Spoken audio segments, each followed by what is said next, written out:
At ayan, oras na naman para sa programa ng Department of Health, Bicol Center for Health Development, ang Chikahang Pangkalusugan. Ako si Maxine. At ako si Joanna. So, isang oras na naman tayo magchikahan tungkol sa mga health events at health programs ng DOH Bicol. So simulan natin sa ating balitang DOH. Sa ating balitang DOH po ay ibibigay lamang natin ang updates ng ating COVID-19 vaccination program as of April 12, 2022 at 6 a.m. So as of April 12 po ay mayroon na tayong 3,622,996 na number of vaccinated individuals na nakareceive ng at least isang dose ng COVID-19 vaccine. So for a review po, ang ating target population ay na 80% ng ating total population sa Bicol Region. So ang 80% na po ito is 4,199,073. For our fully vaccinated data naman po per province, ang Catanduanes pa rin po ang may pinakamaraming fully vaccinated sa kanilang target population. So naka-reach na po sila ng 79% ng kanilang target. So nasa 175,760 na po ang fully vaccinated sa probinsya ng Catanduanes. For Sorsogon naman po, nasa 356,244. Camarines Sur, 896,364, Cam Norte, 306,955, Albay for 85,327, and ang Masbate ay 356,941 na po ang fully vaccinated. Para naman po sa mga nakakomplete na din ng dalawang dose, ang mga 2-dose vaccines sa grand total sa Bicol Region ay nasa 2,780,460 na po ang nakakompleto ng ating 2-dose vaccines. Ang yung isa naman pong dose ng vaccine, yung ating Janssen, na considered na din po na pag naturukan nito is fully vaccinated na, ay nasa 501,939. Subalit po ang ating mga nakareceive pa lang ng booster doses is nasa 321,549 pa lang po sa Bicol Region. So kung kayo po ay eligible na for our booster doses, kung 3 months na po nakalipas nung kayo ay naturukan ng iyong second dose, o kaya 2 months kung kayo ay naturukan ng ating 1-dose vaccine na Janssen, ay maaari na po kayong mag-avail po nitong mga booster doses po natin para po mapataas po yung iyong protection laban sa COVID-19 virus po dito sa na maaari pong maka-infect po sa inyo. And ito pong bakuna sa muli ay makakatulong po na maiwasan or hindi kayo ma-infect ng ating malubha o kaya critical na sintomas o kaya naman po kamatayan na maaring dulot ng COVID-19. So Max, para sa ibang balita. Ayan, so para naman sa ating iba pang health events, alamin natin kung ano ang mga health events na ating inoobserba ngayong buwan ng April. So ngayon po na April ay National Hemophilia Awareness Month. So ito po ay sinaselebrate every April, at sa April 17 po ay National Hemophilia Day. So the proclamation po na nag-state na itong April nga po ay National Hemophilia Awareness Month ay napirmahan noong April 8, 2008 nung dating presidente na si President Gloria Macapagal Arroyo. So dito po ating binibigyang pansin ang mga kinakailangan ng mga underprivileged sick, yung mga matatanda, ang mga may kapansanan, women and children. It also recognizes the right of the physically challenged to special care, education, training, and job opportunities to help them enjoy full and decent lives and dignity and achieve the greatest degree of self-reliance and social integration possible. Last week nga din po ay ating inobserve ang World Health Worker Week. So sa pag-observe natin ng World Health Worker Week, atin po binibigyan ng pansin ang ating mga frontline health workers. Syempre, nasa gitna pa tayo ng pandemya, kaya bibigyan talaga natin ng pansin ang kanilang mga boses, ang kanilang mga roles, at ang kanilang mga pangangailangan. So 10th year in a row na po natin ino-observe itong World Health Worker Week. So this is April 4 po to 8, 2022. Ang ating susunod din naman na health event ay ang World Immunization Week. Ito ay inoobserba every last week of April at binibigyang pansin nito ang importansya ng pagkuha ng ating routine immunization against vaccine preventable diseases. So sa ating susunod na mga linggo nga po ay meron tayong mga activities na naka-line up para dito sa World Immunization Week. Kaya po abangan natin ang mga posts sa ating social media sites ng DOH Bicol CHD. Para naman sa ating susunod na health event ay ang Head and Neck Consciousness Week. So this event aims to increase public awareness sa cancer of the head and neck region. Ito din ay nagpo-promote sa primary prevention, screening at early detection and optimal treatment and care ng Head and Neck Consciousness Week. Ayan, so para naman sa ating huling health event, ito yung World Malaria Day 2022. So ang malaria po ay isang preventable and treatable disease na patuloy po na nag-aapekto sa kalusugan at livelihood ng mga tao sa buong mundo po yan. So abangan rin po natin ang ating mga social media posts ng DOH Bicol CHD. So yan lamang ang ating mga health events ngayong April. Yes, so ngayon nga po maulan dahil nga sa nadala or epekto din ng ating bagyong Agaton. Kaya mayroon po tayong paalala sa ating mga tagapakinig, lalo na po mayroong possibility ng pagbaha, and yung mga ulan po or yung malamig na panahon ay maaari din pong magdulot ng sakit. At ito nga po yung commonly na sakit natin tuwing tag-ulan ay yung wild diseases. So simulan po natin sa W. WILD stands for WILD. So W is waterborne infectious diseases. Short description lamang po. Ang mga waterborne diseases ay mga sakit na caused o kaya nakukuha sa pag-inom ng mga tubig na contaminated by human or animal feces.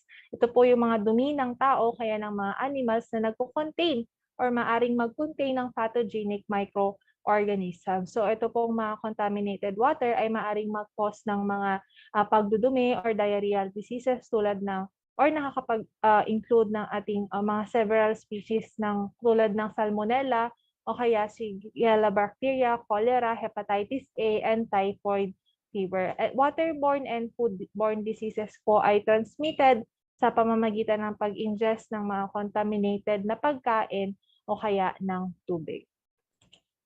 Ayan, so para naman sa I,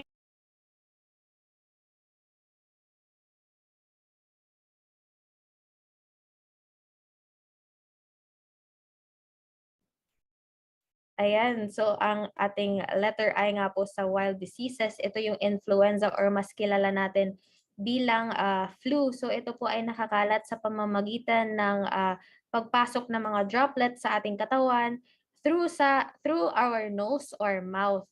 So it can likewise pass from the hand to the nose or mouth sa pamamagitan rin po sa paghawak ng mga kontaminadong mga bagay. So ang mga sintomas po nito ay karaniwang cough, sore throat, runny or stuffy nose, headache, sakit sa katawan at kasukasuan, at weakness and tiredness. Minsan rin po kapag malala ay ang ating mga mata ay watery. So sa pag-treat naman nito ay dapat po ay makakuha tayo ng plenty of rest, mag-inom ng plenty of liquids, at iwasan po ang pag-inom ng or pag-intake ng alcohol at tobacco. And if necessary po, take medications such as paracetamol to relieve the fever and muscle associated with the flu. So para po maiwasan ang flu, meron po tayong annual influenza vaccination. Kaya if you develop flu symptoms, you should follow the basic hygiene practices to avoid spreading the disease to other people, including washing of hands regularly and thoroughly, or use an alcohol-based rub. Iwasan po ang paghawak sa ating mga mata, ilong at bibig. At iwasan rin po natin yung pag-share ng mga utensils na ginagamit natin sa pag-inom or pagkakain. So iwasan rin po natin yung pakikisalamuha sa ibang tao pag nakakaranas tayo ng mga sintomas.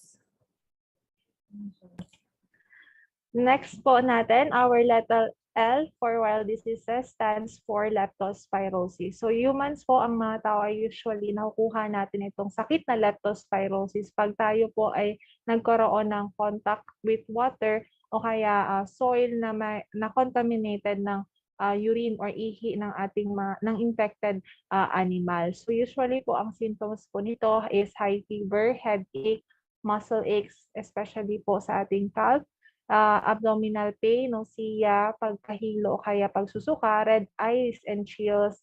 At sa severe form po nito ay ang leptospirosis po ay maaring mag-cause ng kidney damage, liver, and respiratory failure and meningitis. So for our letter D, Max. Ayan, para sa ating letter D, sa wild diseases, ito yung dengue. So ang dengue fever po ay acute viral infection na na-affect sa infants, young children at adults. So ito po ay galing sa kagat ng mosquito na infected ng any one of the 4 dengue viruses. So ayan po, nakukuha yan sa kagat ng lamok.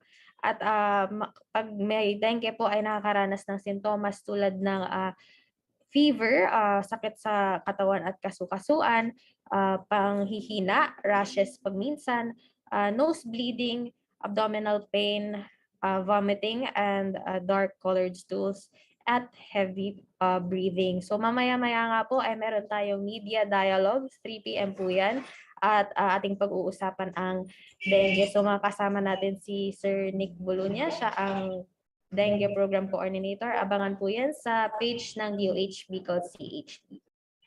Yes, so paano nga ba natin may iwasan itong mga wild diseases sa ngayon, especially na maulan po ang ating panahon. So unang-una po, magpabakuna po tayo, tulad ng sinabi ni Max, magpabakuna upang maiwasan ang mga nakakahawang sakit tuwing tag-ulan, katulad po ng influenza at hepatitis. Ikalawa po, gumamit po tayo ng payong at kapote upang hindi po mabasa ng ulan at malamigan.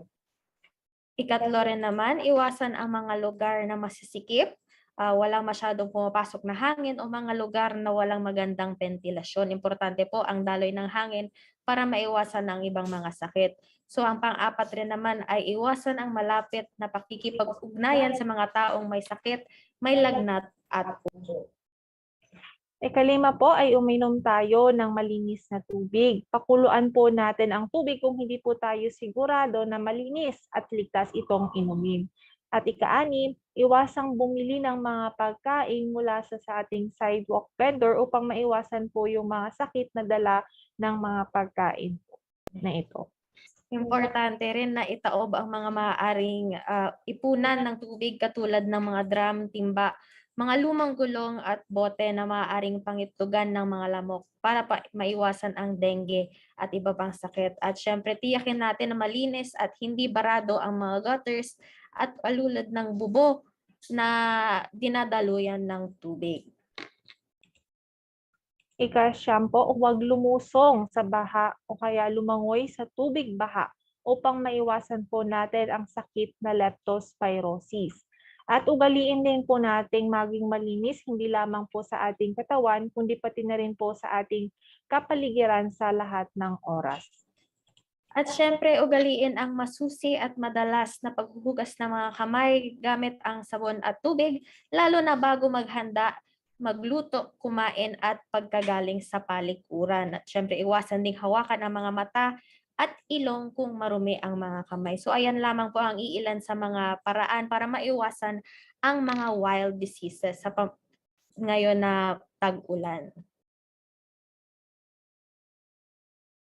Alright, ngayon naman po ay meron lang tayong short reminders, especially po may bagyo po and yung ating southern part ng ating Bicol region ay mostly affected ng bagyo. So reminder lamang po to prepare ourselves po sa bagyo o kaya sa pagbaha, i-check po natin yung ating mga parte ng bahay at ayusin po yung mga sirang bahagi nito. Ipwesto po ang ating mga gamit o kaya appliances sa mga matataas na lugar na hindi po aabutin ng tubig kung sakali man pong bumaha. Maghanda po ng ating emergency eco bag o kaya ibalde na kung saan nakalagay yung ating mga first aid kit. Kung mayroon pong malubhang sakit o karamdaman, huwag pong kalimutan na dalhin po natin yung ating mga gamot at ilagay po ang ating first aid kit, maintenance medicine sa ating mga emergency eco go bag o kaya ibalde. Makinig din po tayo sa radyo o kaya TV para sa mga balita ukol sa bagyo and alamin po yung ating mga local emergency hotline number na maaari nating tawagan sa ating lugar, and as well alamin kung saan ang evacuation center na maaari niyo pong lipatan. Ayan, so habang naman bumabagyo na or kapag lumalakas na ang ulan at bumabaha na nga, kailangan po updated tayo kaya makinig sa radyo o TV para sa mga balita ukol sa bagyo. Huwag rin po nating hayaan ang mga bata na maglaro sa ulan at ihanda ang mga pagkain upang hindi ito masira. Uminom lamang ng malinis na tubig. Kung hindi sigurado, pakuluan ito ng hindi bababa sa 2 minuto. Huwag rin buksan ang mga kagamitang nabaha tulad ng gas o electrical appliances. Kung hindi kailangan, huwag na po muna tayo lumabas ng bahay. Mag-ingat rin po sa mga lumilipad na bagay kapag malakas na yung hangin at ulan. Huwag po tayo pumunta sa tabing ilog o dagat, pati sa mga lugar na maaring mag-landslide. Tumawag o humingi po ng tulong kung nasugatan at iwasan ang mga lugar na may baha. Maaari itong makakuryente o makadulot ng sakit. At syempre mag-evacuate po tayo kung kinakailangan. Sundin po ang protocol ng inyong mga barangay. Pagkatapos naman po dumaan ng bagyo ang ating kailangan o kaya ng baha, kailangan po natin tandaan na kailangan natin magsuot ng protective equipment tulad po ng bota o kaya ng gloves. So, suriin po natin mabuti ang ating mga bahay bago po tayo bumalik dito, and mag-ingat po sa mga hayop na maaaring nakapasok sa loob ng ating mga bahay. I-report agad po kung mayroong mga sirang electrical cable o kaya linya ng telepono, at huwag buksan ang main power switch o magsaksak ng electrical appliances. Tumawag po muna ng isang electrician, and suriin po ang mga pagkain at itapon ang mga nasira dahil sa baha. So, to summarize po, kailangan po natin laging handa para healthy at ligtas tayo. Gawin po natin ang mga sumusunod kung may bagyo at binabaha ang iyong lugar. So to summarize po, una, maghanda po tayo ng bota, payong at kapote para sa karagdagang proteksyon kung kinakailangan lumabas ng bahay. Maghanda ng pagkaing madaling maluto pero hindi madaling masira na sasapat hanggang ikatlong araw. Mag-imbak po ng tig-1 galong malinis na tubig para sa bawat miyembro ng pamilya na sasapat hanggang 3 araw. Maghanda ng gamot para sa sipon, ubo, lagnat at iba pang gamit na maaring gamiting paulang lunas sa mga sugat at pilay tulad ng bandages, povidone, iodine, and plaster at iba pa. Maghanda ng bag na may ekstrang damit, kumot at mahalagang dokumento or papeles upang madali na lang itong mabitbit kung kinakailangang lumikas, at maghanda ng transistor radio upang makapakinig sa balita, ekstrang baterya at flashlight. Ilista rin po yung mga numerong maaring tawagan upang makahingi ng tulong kung kinakailangan. So kailangan po natin maging mapagmatyag at handa sa sakuna. At nais po natin lahat na ligtas po sa kahit anong oras man po, especially po pag mayroong bagyo. So yun po ang ating mga paalala sa panahon ng ulan at sa tuwing may bagyo. So dumako na po tayo sa ating magiging topic for today. Max, sino ba ang ating nakasama at ano po ang ating topic? Ayan, so nabanggit nga natin kanina na next week o sa last week ng April ay World Immunization Week. Kaya naman nabigyan tayo ng chance na makachika ang ating Regional Immunization Program Manager dito sa Department of Health Bicol na si Dr. Desiree A. Briseño, at atin nga pong pinagchikahan kung bakit natin kinakailangan i-observe itong World Immunization Week. So siguro wag na natin papatagalin pa, panoorin natin ang ating naging chikahan with Dr. Desiree.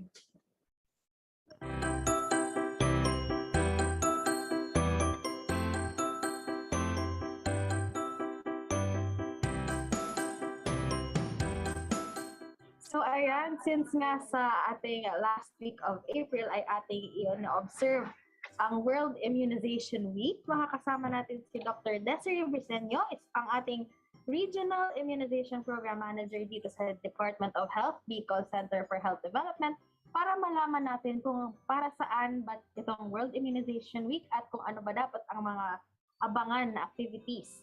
So, good morning po, Doktora. Good morning, Max. Good morning po sa inyong lahat.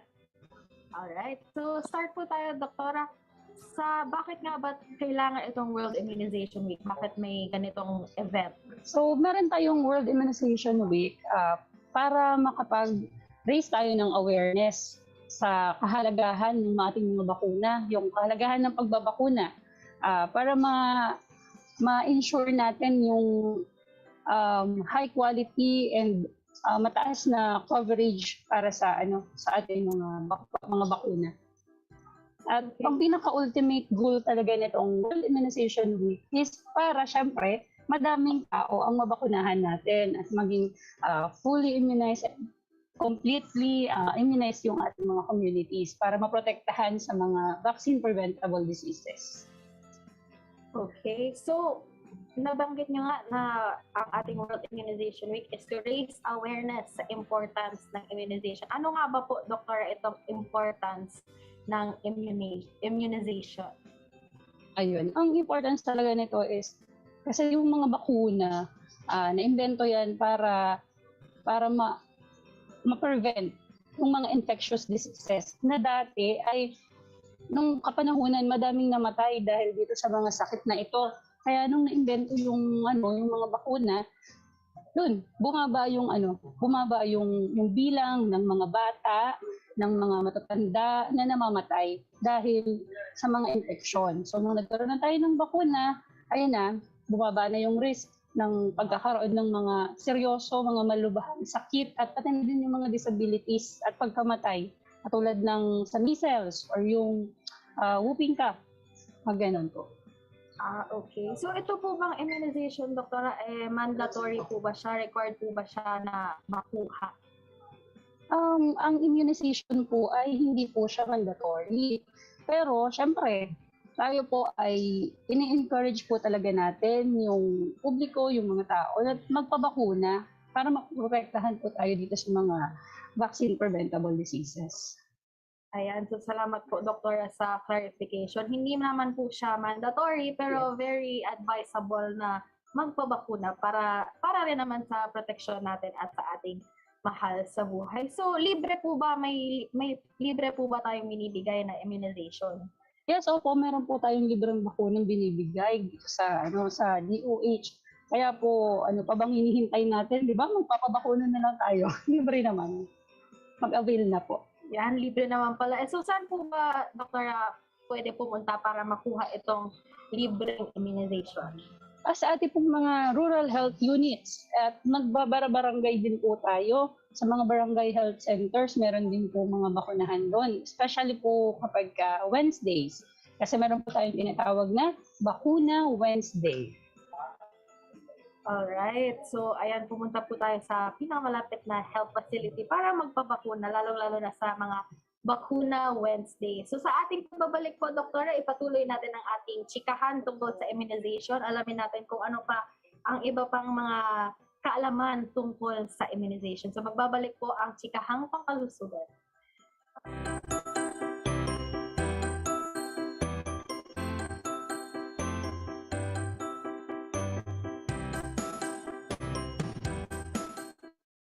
Salamat sa bakuna. Ang malalang sakit, kinakaya na. Ang mga ospital, nakakahinga pa.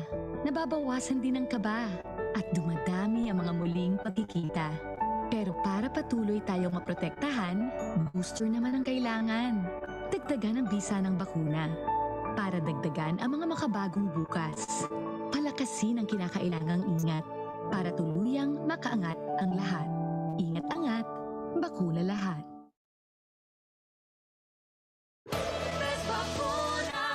Ako po si Dr. Eric Raburar, ang inyong Medical Center Chief ng Bicol Regional Training and Teaching Hospital, Legazpi City po.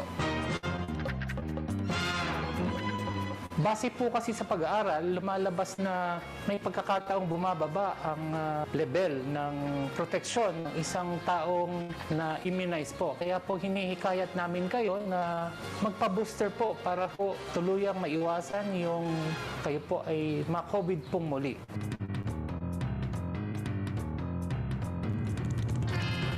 Again po, base pa rin po sa pag-aaral na ang ating mga senior citizen ang most vulnerable population na nagkaka-COVID po. Kaya po, again po, hinihikayat po namin kayo na magpabakuna at magpa-booster po.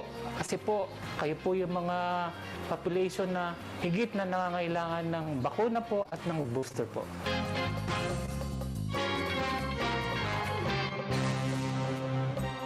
Sa pangkalahatan po, inaanyayahan ko po kayo at hinihikayat na magpa-booster at magpa-vaccinate po para po sa proteksyon hindi lang ng ating sarili po, kundi pati na po ng ating mga kababayan sa buong Pilipinas po. Basta bakunadong Bicolano, protektado. Marinang magpabakuna.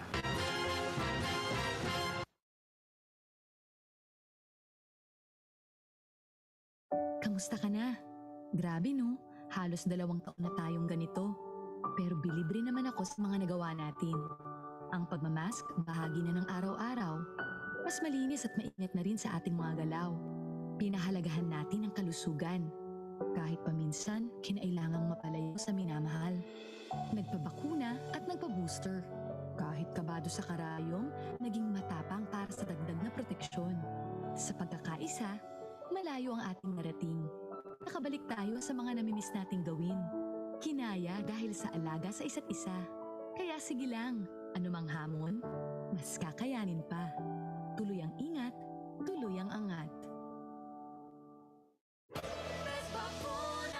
Ako po si Dr. Annalyn Dabelien, isang infectious disease specialist dito sa Bicol Region. During the pandemic, kami po yung mga doktor na nakaharap sa mga pasyente or tumitingin sa mga pasyenteng may mga COVID-19. Kailangan natin magpa-booster lahat kasi yung booster, importante siya para magkaroon tayo ng mas malaking protection against COVID-19. So pag may booster po tayo, yung antibodies natin or yung mga parang sundalo ng katawan, dadami po yon. So pag dumami siya, mas malaki yung magiging protection sa atin. Ang effect nun, hindi tayo magkakaroon ng malalang sakit kung mahawaan tayo ng COVID, hindi tayo mauospital, at hindi tayo mamamatay. Kailangan po tayo lahat magpa-booster, lalong-lalo na po, especially may mga sakit or may tinatawag na comorbidities at yung mga matatanda po, no? Lahat ng more than 60 years old, sila yung mostly na nauospital. At yung booster na yon makakatulong para maiwasan yung pagkasakit ng malala at maospital dahil sa COVID.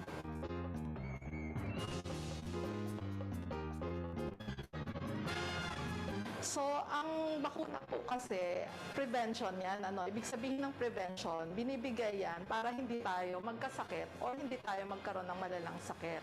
So, the best way na magpabakuna talaga kung mababa ang kaso.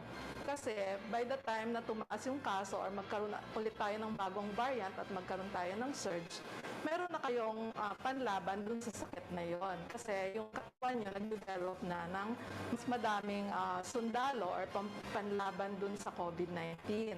So yung reason po na lahat tayo mamamatay, well, lahat talaga tayo mamamatay, pero mapipili natin kung paano tayo mamamatay. So kung gusto ba natin mamatay na mahirapan muna tayo dahil hindi tayo makahinga dahil nagka-COVID tayo ng malala, or gusto natin na mamatay na tayo na natulog lang tayo at hindi tayo nahirapan. So, yun yung, ang pagbabakuna po kasi sa COVID, hindi lang yung sarili natin yung napoproteksyonan natin. Napoproteksyonan natin pati yung mga kasama natin sa bahay, yung komunidad natin, at yung buong bansa at yung buong mundo. Kasi sa bakuna lang po, masosolve yung pandemic. So pag lahat bakunado, yung COVID, wala na siyang makakapitan, bababa na yung kaso, mawawala na yung SARS coronavirus at matatapos na yung pandemic. So lahat po ng hindi pa po na bakunahan, nabibigyan kahit isang dose ng COVID-19 vaccine. So ito po yung time na magpabakuna na kayo kasi marami tayong bakuna, hindi nyo kailangan na magpa-schedule pa. Pwede kayong mag-walk-in kahit sa saan na mall or sa mga lugar lugar sa malapit sa inyo na para mabigyan kayo ng first and second doses. Yun naman pong nabigyan na ng first and second doses, so nakadalawang dose na po ng COVID-19 at 3 buwan na po yung nakaraan from the second dose, pwede na po kayo mabigyan ng booster. So ang booster po, napatunayan niya na nakakatulong para hindi tayo magkaroon ng malalang sakit at hindi tayo ma-ospital at hindi tayo mamatay dahil sa COVID-19. Basta Bicolano, bakunado, protektado. Mari na magpabakuna na kitang gabos.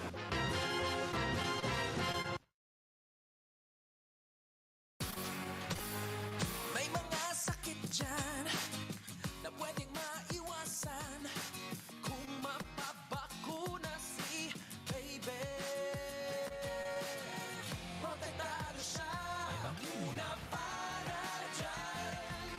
Sakit ang maiiwasan, may bakuna para dyan. Kaya mo unahan. May iba't ibang bakuna para sa iba't ibang sakit. Tulad ng BCG vaccine kontra tuberculosis. May Hep B vaccine bakuna para dyan. May bakuna iiwasan. May bakuna para dyan. Kaya mo unahan. May weather vaccine para iwas tetano, Hep B, meningitis, diphtheria. Pangontra rin ito sa pertussis at pulmonya. OPV at IPV pa ang polio vaccines niya. Ipa-PCV mo na, meningitis at pulmonya. May MMR vaccine ng tigas, may German measles. Kayang-kaya niyang iwasan dami ng mga diseases. May bakuna para dyan. Sakit ang maiiwasan. May bakuna para dyan. May bakuna para dyan. Sakit ang maiiwasan. May bakuna para dyan. Kaya mong unahan.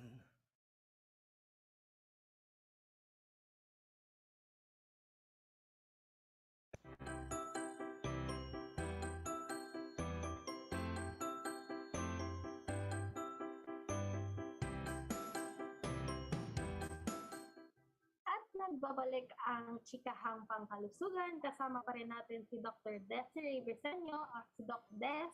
At ating nga po chinichikahan na ang tungkol sa immunization dahil nga po sa darating na last week of April ay ang ating World Immunization Week. So kanina nga nabanggit natin na ang pagpapabakuna ay libre at hindi naman siya mandatory pero very advisable para sa protection natin at sa ating mga mahal sa buhay. So Doktora, itong mga bakuna ba, alam naman natin na meron tayong bakuna for COVID-19. Pero Yes. ano po ba yung mga bakuna na meron sa atin at laban sa anong mga sakit po ang meron tayo? Yung mga bakuna natin na pwedeng na available dito sa atin. Yung katulad ng HPV, yung prevent nito yung sa cervical cancer. Meron din tayong bakuna yung sa DPT, yung sa diphtheria, pertussis. Tapos meron tayong bakuna para sa influenza, yung flu shot, di ba annual siyang binibigay. Meron din tayong hepatitis B vaccine. Binibigay ito yung sa mga bata, pagkapanganak pa lang. Yung BCG din para sa TB. Tapos meron din tayong yung sa measles, MMR, sa mumps. Then sa pneumonia sa mga bata, and then also para sa ating mga elderlies, may comorbids, importante din itong pneumonia, yung pneumococcal vaccine kung tawagin natin. Yung din po, yung polio. So, importante din ito. Tapos yung para sa rabies, meron din tayong bakuna para dyan. Okay. Yung sa tetanus, yun, meron din tayong yung sa chickenpox po, yung sa varicella. Yun. Ayan, so napakarami nga po palang mga sakit na maaaring maiwasan yung malalang mga uri nitong sakit sa pamamagitan ng pagbabakuna. So, Yes, and proven na ito. So itong si COVID, 'di ba? Meron tayo ito importante din to. So kahit pa siya, ongoing pa din yung nito, yung research natin dito. So mas itong ibang mga bakuna talagang proven na siya na meron talaga siyang nakaka-prevent talaga siya So, dapat i-avail talaga ito ng mga tao. Ayan. So siguro naman sa ating mga tagapakinig, sana ay na-encourage kayo magpabakuna dahil protection din naman natin yun. So, Dra, nabanggit nyo kanina na may mga bakuna for kids and for elderly. May mga specific ages po ba na ang isang tao ay dapat magpabakuna? May mga age requirements po ba yan? Yes, meron po. Yung mga bakuna po kasi natin, throughout life, pinoprotektahan tayo nito at different ages, from birth to childhood, as teenagers, and into old age. So, usually sa mga countries, yung meron tayong sa atin sa bansa natin, meron tayong yung vaccination card. Dun sa vaccination card, makikita natin yung schedule kung kailan siya ibibigay. So, maigi na sinusunod natin yon. Kasi at certain ages, meron siyang kung ano yung dapat na natanggap na ng bata para sa protection niya. Pag nagde-delay kasi yung pagbakuna, pwedeng maging at risk yung bata para magkaroon ng mga sakit na pwede na niyang makuha. Kasi katulad po ng measles. Ang measles kasi binibigay natin siya kapag sa 1-year-old na pataas yung bata. Kasi yung bata meron pa yung pagkapanganak niya, meron pa siyang immunity na galing dun sa mother. So, pa siya, medyo matagal pa. Hindi katulad ng BCG, bibigay mo na siya pagkalabas, di ba? Pagkapanganak pa lang, hindi pa binibigay na din siya pagkalabas.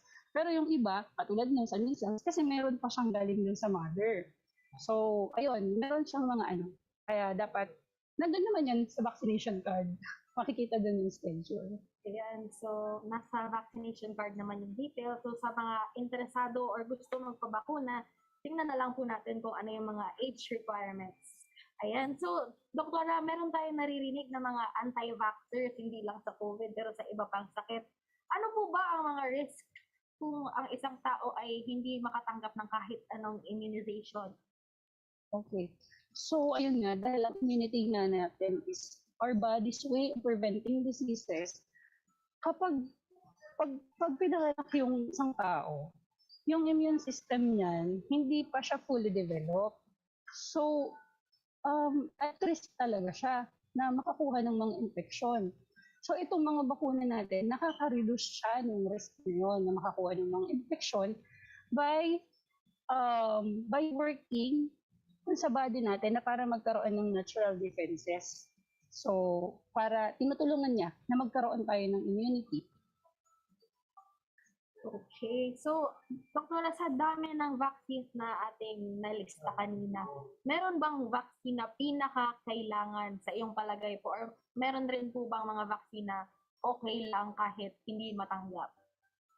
Ang mga bakuna natin, equally important sila lahat. So, wala tayong dapat na piliin para ito na lang yung ko. So, parang pinili mo lang kung ano yung sakit na gusto mong hindi makuha. So, dapat lahat talaga yun. Lahat yun. Kasi para yung protection mo sa lahat din ng mga kayang i-prevent infection, meron ka. Ayan, so wag na tayong maging mapili dahil hindi natin alam kung ano yung mga sakit na maaari makuha natin. So, much better kung protected tayo sa lahat na pwedeng bakuna na makuha natin. So, Doktora, ano ba ang mga aabangan natin since sa last week nga ng April ay ating World Immunization Week? Anong mga activity natin? Okay, so magkakaroon tayo. Ang natin ay sa April 26 to 29 ang World Immunization Week natin. So magkakaroon tayo ng yung una natin is yung webinar. Imbitahan natin dito yung ating mga healthcare workers, from doctors to nurses, midwives, and pati yung sa ibang mga organizations din. I-invite natin sila para sa informasyon tungkol sa bakuna, yung importance ng pagbabakuna. And then meron din tayong magkakaroon din tayo ng contest. TikTok contest. So, pwedeng may mga prizes din ito, pati na din mga post, social media post na related sa sa pagbabakuna. So, sa ito sa routine immunization, sama din natin yung sa 5 to 11 na COVID vaccine. And then magkakaroon din tayo ng bakunahan. Magbabakuna tayo sa Wednesday, yung anong patsa ba yun? Yung Wednesday. Yung Wednesday to Friday is intended for the vaccination. So tayo po ay magkakaroon ng vaccination site dito sa SM Legazpi in cooperation with CHR Legazpi. So, Ayan. ayun. So, para sa iba pang kaalaman tungkol sa mga activities dito sa World Immunization Week, maaari po nating tingnan yung Facebook page or Twitter page ng DOH People CHP para makilahok din ang ating mga tagapakinig. So at this point po, Doktora, may we ask po for your message sa mga listeners natin ngayong araw. So, kasi gasgas na tong kasabihan na to, di ba? Sabi nga, prevention is always better than cure. So, nandyan po yung mga bakuna. Libre po ito, readily available. Meron po tayong mga bakuna. So, mas maganda na po na magkaroon tayo ng protection. I-prevent natin yung kaysa gamutin natin yun kapag meron na. Kasi yung mga bakuna naman po natin is highly effective and proven na safe. So, para mapanatiling ligtas, protektado ang ating buong pamilya, magpapabakuna po tayo. And maganda din po yung on-time na pagpapabakuna throughout childhood kasi para sa protection throughout life. Yan lamang po. Alright, so once again, maraming salamat kay Dr. Desiree Brusenyo, ang Regional Immunization Program Manager ng DOH People CHD, at yan po ang ating naging chikahan tungkol sa World Immunization Week.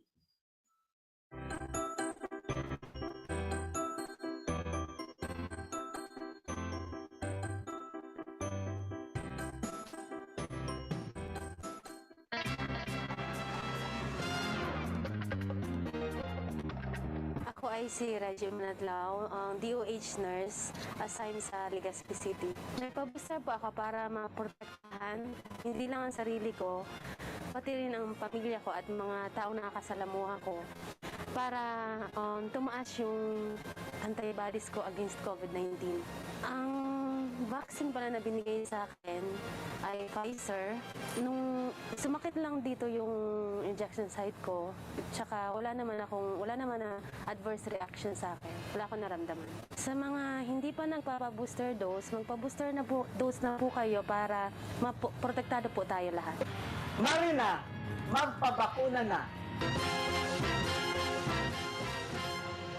Nasistress ka na ba? Nagpapanik o natatakot dahil sa COVID-19? Normal lang ang ganitong mga reaksyon sa ngayon. Pero may magagawa ka para mapagtagumpayan ang sitwasyon na ito. Ituloy lang ang pangangamusta sa mga kamag-anak at kaibigan gamit ang text, tawag o video. Tiyakin na ang mga bata ay ligtas at nasa maayos na kalagayan. Gawin sa bahay ang mga nakasanayan upang hindi mabagot o mabalisa sa panahong ito. Sa wastong pag-iingat, ang virus hindi kakalat. COVID-19, kayang-kaya nating tapusin. Alam mo na ba? Ang mental health ay isang mahalagang bahagi ng ating pangkabuuang kalusugan. Walang health kung walang mental health. Ayon nga sa World Health Organization, mental health is a state of well-being in which an individual realizes his or her own abilities, can cope with the normal stresses of life, can work productively, and is able to make a contribution to his or her community. Ang mental health ay mahalaga sa ating pangkabuuan at individual na abilidad magtrabaho, mag-isip, karamdam at mabuhay. Kaya naman ngayong panahon ng pandemya, huwag kalimutang pangalagaan ang ating mental health tulad ng pag-aalaga natin sa ating physical health. Ang self-care ay isa sa pinakamabisang paraan upang pangalagaan ang ating mental health. Ang simpleng pag-exercise o pagtutok sa ating mga hobbies ay isang paraan ng self-care. Care for yourself. Bigyang oras ang sarili at mga bagay na nagbibigay sa iyo ng saya. Nagkakaroon ka na rin ba ng Zoom fatigue dahil sa meetings o di kaya ay sa online class? Huwag kalimutang magpahinga.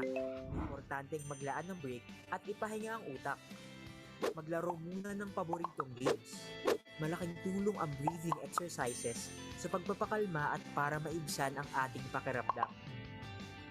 Matuto ring mag-set ng boundaries para sa iyong work-life balance.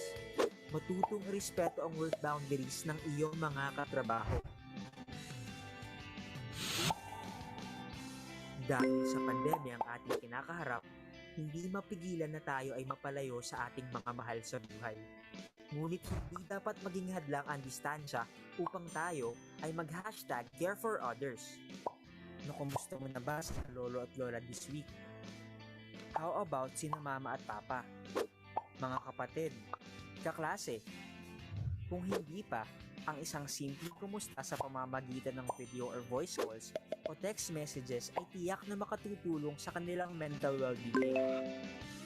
Care for others, ang isang malakas na support system ay nakakatulong rin sa pagpapabuti ng ating mental health. Kung ikaw o sino man sa iyong kakilala ang nangangailangan na makipag-usap sa isang mental health professional, tumawag lamang sa mga numerong ito mula sa National Center for Mental Health. Ito ay libre lamang at kahit sino ay pwedeng tumawag. Ngayong panahon ng pandemya, hindi biro ang pinagdadaanan mo, kaya naman make sure to care for yourself and care for others para sa isang healthy Pilipinas. At ayan, napanood nga po natin yung ating naging chikahan with Dr. Desiree tungkol sa paparating na World Immunization Week. So abangan din po ang ating mga social media posts sa ating Facebook page na DOH Bicol CHD, ang ating Twitter ang @DOH Bicol at syempre ang ating YouTube channel na DOH Bicol CHD. So ngayon pumunta na tayo sa ating mental health exercise for today at makakasama natin mula sa Health Promotion Unit ng DOH Bicol si Maite Denise Bobby. So Maite, ano ang ating mental health exercise for today? So ayan, for our mental health exercise for today ay ang practice yoga. So ayan po, alam naman natin dahil panahon pa rin ng COVID-19 pandemic ay mas nakaka-apekto ito sa ating physical at pati na rin sa ating mental health. So maraming mga factors ang nakakaantala o nakakabahala tulad nga ng mga lockdowns at yung mga recent natin na nangyari dahil nga due to the COVID-19 pandemic. So napaka-importante nga po talaga na pangalagaan natin ang ating mental health. So sa pamamaraan po ng ating exercise ng Do Yoga ay mapapangalagaan po natin ng mas lalo ang ating mental health. So, according sa World Health Organization, yoga is a valuable tool para ma-increase ang ating physical na activity at mabawasan ang mga non-communicable diseases. So, ang routine physical activity tulad nga po ng yoga ay ang sentro ng ating lifelong health at well-being. Among other benefits, ito rin ay ang adequate physical activity na nakaka-improve ng ating muscular and cardiorespiratory fitness, enhances bone and functional health, at of course, para sa ating mental health, ito ay nakakatulong sa pag-prevent ng depression at pag-promote ng relaxation. So, crucially po, it also reduces the risk of life-threatening non-communicable diseases such as hypertension, stroke, heart attack, and diabetes. Na conditions po ito na commonly nagkukos ng estimated 8.5 million deaths across the WHO Southeast Asia region annually. So kasama po tayo doon. So ito pong pagsasagawa ng yoga ay mahalaga po dahil ito ay isang paraan ng pagpopromote ng physical activity sa ating katawan. So, of course, kailangan natin mag-focus sa pag-promote ng physical activity para ma-engage lahat po tayo, especially po yung mga schools natin, mag-educate sila ng mga practices tulad ng yoga, sa physical education po nila. At importante din po ito para if meron tayong mga kilalang yoga practitioners, makakatulong po sila para sa pag-boost ng ating physical activity as well as of course our mental health. So ano po ba itong mga mga easy para po sa mga beginners na yoga poses. So meron din po tayong mountain pose.